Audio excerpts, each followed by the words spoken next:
और अब बात आज के बाजार की करेंगे। आज आरबीआई की मौद्रिक नीति की घोषणा होगी। रेपो रेट ऐसे रहने की संभावना बताई गई। वहीं आरबीआई पिछले एक साल में 125 पॉइंट बेसिस की कटौती कर चुका है। तो आज के बाजार में क्या खास है, आप भी जान लीजिए। दरअसल आरबीआई मौद्रिक नीति की घोषणा आज कर सकता है।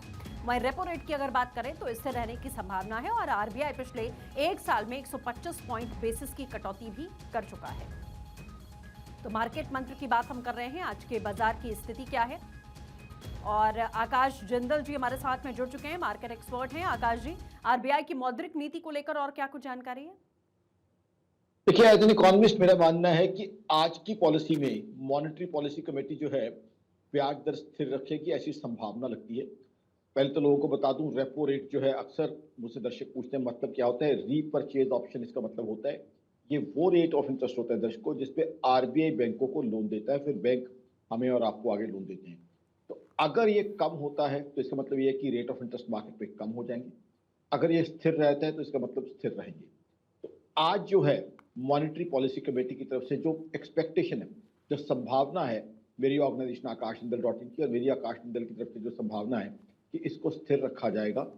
कारण क्या है कि 125 बेसिस पॉइंट्स यानी 1.25% ऑलरेडी अलग अलग स्टेजेस में ऑलरेडी रिड्यूस कर दिया गया है। आरबीआई मॉनेटरी पॉलिसी कमेटी की कॉम्पोजिशन में आरबीआई होते हैं और सेंट्रल गवर्नमेंट के रिप्रेजेंटेटिव होते हैं, इसलिए इसे एमपीसी कहा जाता है।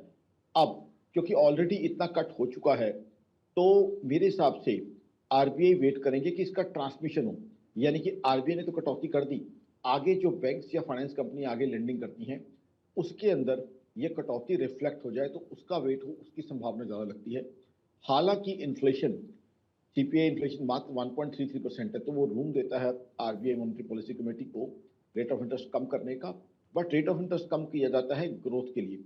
ऑलरेडी ग्रोथ बहुत अच्छी है, 8.2% की जीडीपी ग्रोथ हम दिखा चुके हैं और हमारी सरकार ने बहुत अच्छे काम किए। एक तो इंडो यूएस ट्रेड डील और बजट में भी ग्रोथ को लेकर काफी फोकस रखा गया है। तो इसलिए बिल्कुल ठीक है सर, मेरी जैसा आप ऑर्गेनाइजेशन कह रहे हैं कि कहीं ना कहीं उस डील का भी असर अब पड़ता हुआ दिख रहा है। बहुत शुक्रिया हमारे साथ जुड़ने के लिए।